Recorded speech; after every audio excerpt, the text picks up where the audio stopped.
Hey, howdy, hey, friends and neighbors. Scott here, and my little herb fairy, Katie, and we are going to make a glycerite. Recently, I talked about my thoughts on glycerites and why I don't generally prefer them as an herbal medicine, although they're still perfectly legitimate. And a lot of the comments on the Facebook group were saying that people kind of agreed with me for the same reasons, but there was an overwhelming request to see how a glycerite is made, so here we are. First, before we start, let me just review some of the strengths and weaknesses, the pros and cons of a glycerite. Just to go with the cons first, they have a shorter shelf life, they do require refrigeration, and they aren't quite as good at extracting the medicinal components compared to an oil or especially a tincture, which uses alcohol. But on the pro side, they taste a lot better. So they have a nice sweet taste. Which is better for getting kids to take them, or just people that don't want that alcohol taste in a tincture. I've never had trouble with using a tincture and diluting it in a larger drink, but some people really don't like the flavor. Some people may have a religious reason why they don't want to consume any alcohol, or they may have, if someone's an alcoholic and they don't want to risk anything that might trigger those temptations, a glycerite is a good way to go.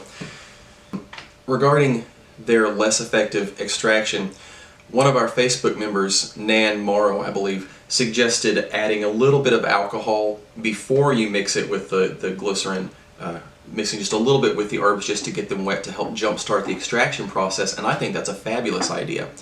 Although if you are using the glycerite to avoid alcohol, I guess that's a shortcut you can't take. But if alcohol really isn't a big deal and you just want to make a glycerite, well, yeah, you could add a little bit of a high-proof alcohol, just enough to wet your herbs down and kind of mash them, let them soak for an hour or so to really jumpstart the extraction process, and that would be fine. Then you would continue with the rest of the steps as normal. Okay. So the first thing we need to do is we need to dilute our glycerin. This is vegetable glycerin, and we need to dilute it a little bit. We need 2 parts water to 3 parts glycerin. Alright, so we're going to watch, and when it gets up to there, do you see that line? Yeah. Okay, you say stop when I get to that line, alright? What line is it? It's 1, 2, 3. This one right here. Oh.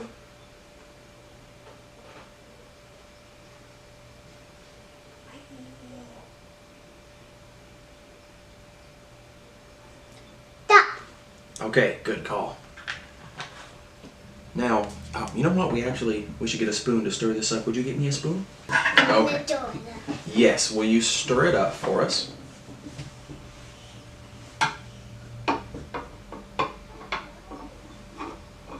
It's kind of like syrup, huh? Yeah.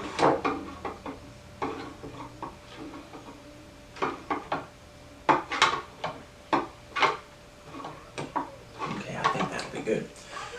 Next, we'll need to pick an herb. I'm going to use calendula flowers, just because, well, why not? Calendula flowers have some antimicrobial properties. They also stimulate healing, so it's a good one to have.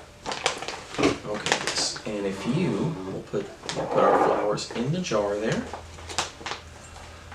And just like with an herbal honey, you want to use dried herbs because the extra... keep putting in there. Because the extra water can cause spoilage.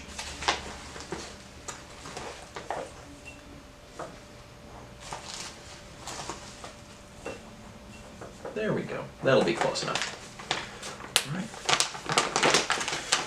Yeah, the only kind of complicated part of the whole thing is remembering the ratio for diluting the glycerin. Everything else is really just like you would make a tincture or a cold infused oil. Okay, let's fill it up. We're going to have a lot of leftover vegetable glycerin. Uh-oh. Ours is floating, but that's okay. I think I can squish that down. And we can give this a shake. And you know what? I think we can, now that it's going to soak those in, we can add more. It's never against the rules to add more in when you're making a glycerite or an oil or a tincture or anything. After the plants have soaked in the moisture, it's fine to add a little more to top it back off. Daddy, can I shake it? Please do. Yes, I need you to shake it.